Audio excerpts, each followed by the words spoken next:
حضرت سیدنا امام حسین رضی اللہ تعالیٰ عنہ کی شہادت کے حوالہ سے یہ اجتماع ہے۔ امت مسلمہ کچھ آزمائشوں کا شکار ہے، کچھ ہمارے ذہن اس طرح کے ہو گئے، عام آدمی سے لے کر بڑے آدمی تک کہ کوئی بات بڑی جلدی ہمارا ذہن قبول ہی نہیں کرتا۔ کسی دوسرے کی طرف جانا یا کوئی اور بات کرنا یہ تو بڑی لمبی بات ہے، عام جو سادی باتیں ہیں وہ بھی ہمارے ذہن مشکل سے قبول کرتے ہیں۔ چونکہ شکوک اتنے ڈال دیے گئے ہیں، شک اتنا پیدا کر دیا گیا ہے، تفریق اتنی ہے، بدگمانی اتنی ہے، بری سوچ اتنی زیادہ ہے، بڑی مشکل ہے لوگوں کا کچھ چیزوں کو قبول کرنا۔ ہم لوگ جو ڈیوٹی کرتے رہتے ہیں تھوڑی تھوڑی، تو ہم اصل میں اذان دیتے ہیں، صرف اذان دیتے ہیں کہ چلو بتا دے لوگوں کو کہ نماز کا وقت ہو گیا ہے، باقی اس سے زیادہ ہم اپنی حیثیت نہیں سمجھتے۔ اذان دینا ذمہ داری ہے، تو اللہ تعالیٰ جب تک موقع دے گا اذان ہوتی رہے گی۔ کچھ لوگ صحابہ کے بارے میں کمزور جملے بولتے ہیں، غلط باتیں کرتے ہیں، کچھ اہل بیت نبوت کے بارے میں غلط باتیں کرتے ہیں۔ یہ صرف سنی ہے جو حق چار یار کا نعرہ بھی کھل کے لگاتا ہے، اور یہ نعرہ حیدری یا علی بھی کھل کے لگاتا ہے۔ یہ اللہ نے صرف ہمیں مقام، وہ الگ بات ہے کہ ہم لوگ سننے کو تیار نہیں، سمجھنے کو تیار نہیں کہ اللہ نے ہمیں مرتبہ کتنا عطا فرمایا ہے۔ یہ صرف ہماری امام حسین کی شہادت کا کچھ تھوڑا سا پس منظر۔ شہادت ہمارے ہاں بیان ہوتی ہے اس انداز میں کہ لگتا ہے کہ کسی مظلوم بندے کو کسی نے پکڑا ہوا تھا تو وہ سارے اسے مار رہے تھے اور وہ منتیں کر رہا تھا کہ مجھے نہ مارو۔ اتنی ہائے ہائے کی جاتی ہے کہ محسوس ہوتا ہے کہ امام علی مقام بڑے پریشان تھے کہ کسی طریقے سے، اور ان کا خاندان بڑا تکلیف میں تھا کہ جلدی کہیں کربلا سے نکل جائیں۔ حالانکہ اس دھرتی پہ، اس کائنات پہ صبر، شجاعت، استقامت اور حوصلہ جس سے کائنات سیکھے گی وہ صرف امام حسین ہی ہے۔ اتنے بڑے صابر آدمی کے بارے میں اس طرح کا رویہ اختیار کرنا کہ وہ تو گویا اس طرح کر رہے تھے کہ بس کسی طریقے سے میری معذرت، تو یہ امام حسین کی مظلومیت سنا کے لوگوں کو اس طرح کا کر دیا جاتا ہے، یہ انداز بتایا جاتا ہے کہ شاید واقعہ کربلا رونے دھونے کا نام ہے، حالانکہ بات یہ نہیں ہے۔ یزید کی لشکر جو امام حسین کے مقابلے میں آیا، امام حسین کے لشکر کی تعداد 72 تھی، تو یزید نے 22,000 آدمی، مجھے بتائیے 72 کا 22,000 سے کوئی مقابلہ ہوتا ہے؟ بولیے۔ عمر بن سعد نے پھر عبید اللہ ابن زیاد کو لکھا کہ 22,000 بندے تھوڑے ہیں، کچھ بندے زیادہ بھیج۔ تو عمر بن سعد کو عبید اللہ ابن زیاد کہنے لگے کہ تو پاگل تو نہیں ہو گیا، 72 کے لشکر کا 22,000 بھیجا، اور کتنا بھیجوں؟ تو اس نے کہا تمہیں یہ نہیں پتا یہ لوگ کون ہیں؟ یہ مولا علی شیر خدا کی اولاد ہے، ان میں ایک ایک شخص ایسا ہے جو 1,000 کے مقابلے میں لڑنا جانتا ہے۔ تو یہاں کمزوری دکھائی جاتی ہے، ہمارے بچے سمجھنے لگے ہیں کہ یہ شاید کوئی ایسی داستان ہے، اور اس طرح کا ماحول ٹی وی پہ میں دیکھ رہا تھا، اس طرح کا ماحول بنایا جاتا ہے جیسے کوئی خوف ہے، یعنی واقعہ کربلا کوئی ایسا واقعہ جسے دیکھ کے خوف طاری ہو جائے، بچے راتوں کو ڈرے، وہ اکیلے درخت دکھائے جا رہے ہیں اور تیر دکھائے جا رہے ہیں۔ او یار کیا قوم کی تربیت کر رہے ہیں؟ واقعہ کربلا حوصلے کا نام ہے، دلیری کا نام ہے۔ سنیں بات اصل میں کیا تھی، بڑے ٹھنڈے دماغ سے میری بات کو سمجھیے گا۔ حضرت مولا علی شیر خدا کے بعد مسلمانوں کے متفقہ امیر بنے تھے حضرت امیر معاویہ۔ انہیں امیر کس نے بنایا تھا؟ امام حسن نے، حضرت علی کے بڑے صاحبزادے۔ حضرت امام حسن نے ان سے صلح کی، انہیں خلافت دی، اور صحیح بخاری میں نبی پاک نے فرمایا تھا میرا بیٹا حسن سردار ہے، جب مسلمانوں کی جماعتوں میں لہو بہ جائے گا تو حسن ان کی صلح کرا دے گا۔ وہ صلح امام حسن نے کرائی، جناب امیر معاویہ امیر بن گئے۔ حضرت امیر معاویہ رضی اللہ تعالیٰ عنہ بڑا پیار کرتے تھے نبی پاک سے، بڑا احترام کرتے تھے حضور کے خاندان کا۔ ان کی جو اجتہادی خطائیں ہیں وہ اپنی جگہ پہ موجود ہیں، چونکہ امام حسن نے ان سے صلح کر لی، لہذا ہم بھی ان کے بارے میں کوئی جملہ کہنے کے مجاز، ہماری مجبوری امام حسن ہے، اس لیے کہ جسے امام حسن صحیح کہے پھر امام حسن کے ماننے والے کو اسے غلط نہیں کہنا چاہیے۔ حضرت امیر معاویہ رضی اللہ تعالیٰ عنہ کا جب وصال ہوا تو حضرت امام حسن پہلے ہی ان سے وصال کر گئے، آپ کو زہر دے دیا کہ آپ شہید ہو گئے۔ امام حسین موجود تھے، تو یزید کے بارے میں لوگوں نے کہا جناب امیر معاویہ سے کہ یہ ٹھیک ہے، مناسب ہے، اور بہادر ہے، دلیر ہے۔ وہ جو ہوتے ہیں نا خوشامدی ٹولہ، ہمارے ملک میں جو اچھی خوشامد کرے اسے اچھی وزارت ملتی ہے، اچھی وزارت اسے دیتے ہیں، جو ذرا صحیح بدتمیز بھی ہو اور صحیح وکالت کرنے والا اسے وزارت صحیح دیتے ہیں۔ تو حضرت امیر معاویہ کے گرد بھی کچھ ایسے لوگ تھے، انہوں نے آپ سے کہا کہ یزید کو نامزد کر دیں، تو آپ نے یزید کو بلایا، حوالہ مجھ سے دیکھ لیجئے گا، بلا کے فرمایا کہ 3 بندوں کے سامنے اپنی خلافت پیش کرنا، اگر وہ تجھے مان جائیں تو امیر بن جانا، نہ مانے تو چپ کر کے گھر بیٹھ جانا۔ وہ 3 بندے کون ہیں؟ جناب عبداللہ ابن عباس، حضرت عبداللہ بن زبیر، اور امام حسین رضی اللہ تعالیٰ عنہ۔ یہ وصیت فرمائی جناب امیر معاویہ۔ ہوا یہ کہ یزید جب امیر بنا نا، 2-3 چیزیں ہوتی ہیں جب کسی بندے کو قابو کرنا ہوتا ہے، 2-3 4-5 چیزیں ایسی ہوتی ہیں جس سے بندہ قابو آتا ہے۔ تو اس نے بھی فوری طور پہ، یزید نے دیکھا میرے لیے مسئلہ کیا بن سکتا ہے۔ ولید بن عتبہ اس وقت مدینے کا گورنر تھا، یزید نے اس کو خط لکھا کہ امیر عرب کا رواج آج بھی ہے کہ جب تک نئے خلیفہ کی بیعت نہیں ہو جاتی پرانے کے انتقال کی خبر ہی نہیں دیتے، اس کو رکھے رکھتے ہیں. یہ ان کا طریقہ ہے. وہ کہتے ہیں کہ ولی عہد اچھی طرح قبضہ کر لے پھر بتائیں گے. حضرت امیر معاویہ کا وصال ہو گیا، بتایا نہیں. یزید نے اب کیا کیا، کیونکہ بڑا چلاک آدمی تھا، بڑا شاطر تھا، بڑا تیز تھا، بڑا عجیب اس کا مزاج تھا. یہ چلاک لوگ زندگی میں ہمیشہ دھوکہ کھاتے ہیں. چلاکیاں انسان کو گراتی ہیں اور اتنا منہ چھیل جاتا ہے کہ منہ پہچانا ہی نہیں جاتا. بندہ اپنے آپ کو رب رسول کے حوالے کر دے تو اللہ بڑی بہترین جزائیں عطا کرتا ہے. یہ لوگ تیزی دکھاتے ہیں بعض. تو یزید بھی تیزی دکھانے والا تھا. اس نے ولید کو خط لکھا کہنے لگا کہ فوری طور پہ عبداللہ ابن عباس کو بلاؤ اور اسے کہو میری بیعت کریں. یہ جو بیعت ہوتی تھی نا، یہ بھی سن لے کیا ہوتی تھی. یہ بیعت حلف ہوتا تھا. حلف کہ میں اللہ رسول کے نام پہ حلف دیتا ہوں کہ میں یزید کی اطاعت کروں گا، میں اس کے خلاف کوئی بغاوت نہیں کروں گا. یہ بیعت لوگ سمجھتے ہیں کہ بس ہاتھ پکڑنے کا نام بیعت تھا. اس بیعت کا متبادل جمہوری ملکوں کے اندر ووٹ آیا ہے، اس کا متبادل لفظ.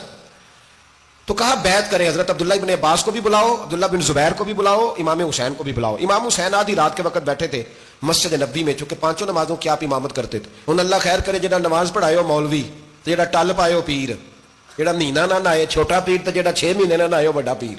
کہتے بابا پہنچے ہیں، کڑے چھڑے جو پہن لیے. بھائی امام حسین تو نمازیں پڑھاتے تھے، مولا علی تو نمازیں پڑھاتے تھے، مسجد کے خطیب تھے. اب اس کو تو مولوی کہہ دیا جاتا ہے بیچارے کو. تو ملنگ کون ہوتا ہے جی؟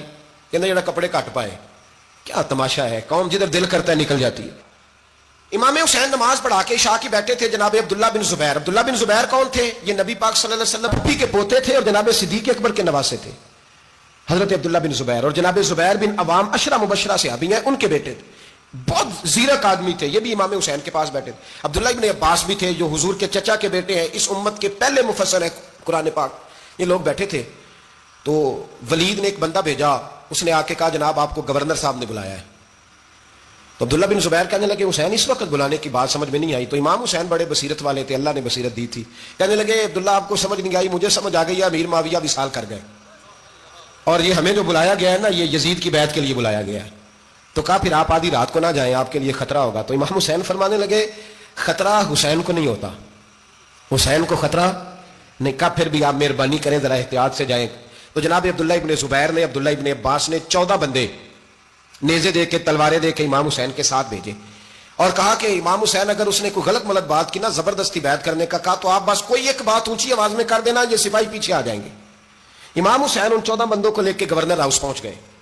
جب آپ وہاں پہنچے اس نے بتایا، اس نے کہا جی حضرت امیر معاویہ انتقال کر گئے اور آپ نے یزید کی بیعت کرنی ہے. تو امام حسین فرمانے لگے میں چھپ کے بیعت نہیں کروں گا، مجمع لگاؤ، جمعے والے دن اعلان کرو، جو طریقہ ہے حضرت ابوبکر صدیق کا، جو طریقہ ہے حضرت عمر فاروق کا، جو انداز حضرت عثمان غنی کا ہے، جو مولا علی کا ہے، سرے عام اعلان کرو.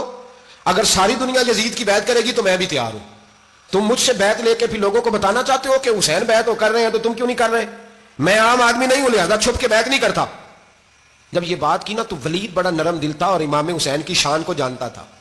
وہ جانتا تھا یہ نبی پاک کا خاندان ہے. اس نے کہا جی مجھے تو حکم تھا، باقی آپ حضور کے نواز ہیں، میں کل کچھ. وہاں ایک بڑا بدبخت شخص بیٹھا تھا، عبد الملک بن مروان.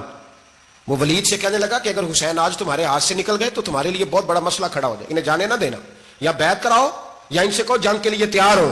تو امام حسین رضی اللہ تعالیٰ عنہ کے کانوں میں آواز گئی تو فرمانے لگے ابن مرجانا، اگر تیرے اندر جرت ہے تو آ سامنے حسین کے، اس کے کانوں میں باتیں نہ کر، کانا پوسی نہ کر، باہر آ میدان میں، شرارت نہ کر، باہر آ، میں تمہیں ابھی بتاتا ہوں کہ حسین سے مقابلہ کرنے کا انجام کیا ہے. یہ کہہ کہ امام حسین باہر نکلے، اپنے بھائی محمد بن انفیہ کو بلایا، عبداللہ بن زبیر، عبداللہ بن عباس، ڈھیر سارے لوگ اکٹھے ہو گئے. فرمایا یہ معاملہ ہے، اب کیا کرنا ہے؟ یاد رکھیں ووٹ برادری کا نہیں ہوتا، ووٹ برادری کا نہیں، ووٹ دین کا ہوتا ہے. جو بندہ دین کے، ملت کے، مذہب کے معیار پہ پورا نہ ہوتے اسے حکمت کے تحت بھی ووٹ دینا جائز. ہاں یہ بات سچی ہے تو بہرحال سچی ہے، یہ یاد رکھ لے.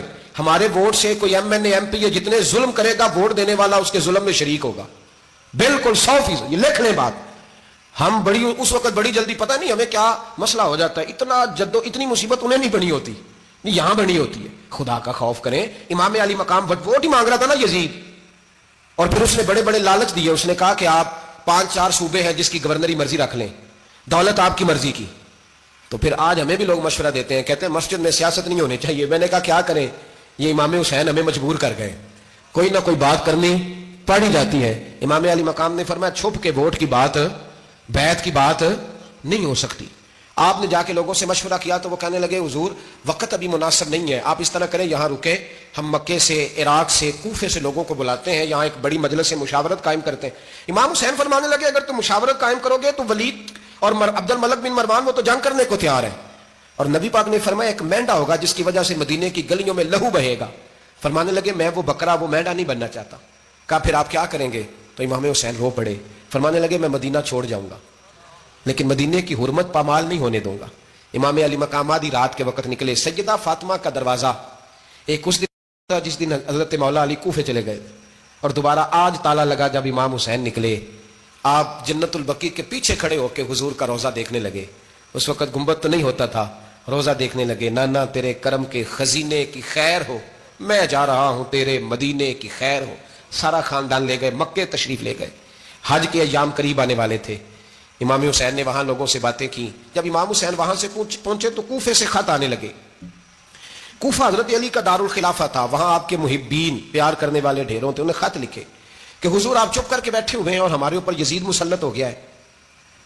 آپ اگر میدان میں نہیں نکلیں گے, آپ نہیں آئیں گے تو ہم اللہ کی بارگاہ میں شکوہ کریں گے کہ کوئی ہماری کمان کرنے کو تیار ہی نہیں ہوا. اور وہ خط 1 2 3 نہیں آئے, وہ خط اتنے تھے کہ 3 بوریوں میں بھرے تھے امام حسین نے, 3 بوریوں میں. اب مجبوری ہو جاتی ہے, حق کے لیے کئی دفعہ بات کرنا مجبوری ہوتی ہے. اگر نہیں کرے گا تو پھر اس کو بھی قبر میں جواب دینا پڑے گا. امام علی مقام رضی اللہ تعالیٰ عنہ نے مکے میں اب لوگوں کو جمع کیا مشورے کے لیے. ہر بندے نے کہا حضور وہ بلا تو رہے ہیں پر اپنے وعدوں کے پکے بڑے کم لوگ ہوتے ہیں, بڑے کم لوگ. جسے زندگی ہو پیاری وہ یہیں سے لوٹ جائے. میرے قافلے میں شامل کوئی کم ظرف نہیں ہے. بڑے کم لوگ ہوتے ہیں جو ارادوں کے وعدوں کے ہمیشہ ساتھ چلنے کے پکے ہوتے ہیں, ورنہ بڑے لوگوں کو گرمی لگنے لگتی ہے, بڑے لوگوں کی مشکلات آتی ہیں, بڑے لوگ ایسے ہوتے ہیں جن کی مجبوریاں بن جاتی. کہا حضور وہ پکے نہیں, آپ نہ جائیں. ہر بندے نے کہا حالات ٹھیک نہیں, حالات گراؤنڈ ریالٹی صحیح نہیں. یہی مشورہ آج بھی ہر بندہ دیتا ہے, ابھی حالات نہیں. اتنے خراب حالات کبھی نہیں ہوئے تھے جتنے امام حسین کے دور میں تھے. لیکن فرمایا میں دین کے خلاف غلط حکمران کو مسلط ہونے کی اجازت مزاحمت کروں گا, مخالفت کروں گا. امام کہنے لگے کوئی بات نہیں, وہ میرے ساتھ چلے نہ چلے لیکن میں کوفے جاؤں گا. وہ لوگ میرے ساتھ کھڑا ہونے کو تیار ہیں تو وہ جھوٹ ہے یا سچ ہے پر میں چلوں گا. جب امام علی مقام نے اصرار فرمایا تو جو آپ کے قریبی صحابہ کرام کی اولادیں تھی ساری, یہ بھی اب بیماری ہے. کچھ لوگ کہتے ہیں جی صحابہ نہیں ساتھ چلے, تو میں کہتا ہوں اہل بیت نبوت کہ تو کل افراد 21 تھے, تو 72 میں باقی اولادیں کس کی تھی؟ وہ ساری صحابہ کی اولادیں تھی. وہ سارے, پتہ نہیں کیوں اس طرح کا فلسفہ بیان کیا جاتا ہے جس میں حالات خراب ہو. حضرت سیدنا امام علی مقام کو جب بہت زیادہ کہا گیا نا, تو امام حسین رضی اللہ تعالیٰ انہوں نے فرمایا چلو میں ایک کام کرتا ہوں, مسلم بن عقیل کو بھیجتا ہوں. حضرت علی کے بھتیجے ہیں, امام حسین رضی اللہ تعالیٰ عنہ کے چچا کے بیٹے ہیں, حضرت عقیل کے صاحبزادے مسلم بن عقیل. بڑے سمجھدار آدمی تھے, معاملہ فہم تھے, بڑے جری تھے. اتنا زبردست مشورہ کم لوگ دیتے ہیں جتنا حضرت مسلم بن عقیل دیتے تھے. ان کو بھیجا گیا کوفے. اب اس میں بڑی تفصیل ہے, وہ اپنے 2 بچے بھی لے گئے. جب وہ کوفے پہنچے نا تو کوفے پر جناب نعمان بن بشیر کی حکومت تھی. آپ گورنر تھے اور اہل بیت سے بڑی عقیدت رکھنے والے, نرم رویہ. عبید اللہ ابن زیاد کوفے کا گورنر نہیں تھا, یہ کسی اور علاقے کا تھا. جب آپ وہاں پہنچے تو نعمان بن بشیر نے دیکھا کہ حضرت مسلم بن عقیل آئے ہیں تو لوگ دوڑے ان کی بیعت کرنے, بھاگے.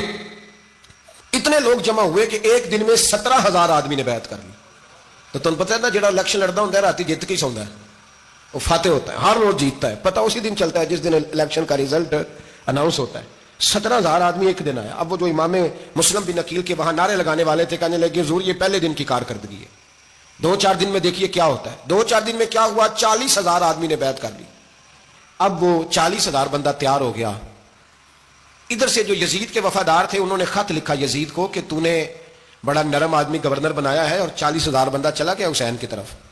اگر ایک دن مسلم بن عقیل اور رہے تو جو تمہارا گورنر بیٹھے ہیں نا جناب نعمان بن بشیر, ان کو گورنر ہاؤس سے نکال کے مسلم بن عقیل قبضہ کر لیں گے. تو چپ کر کے بیٹھا ہے.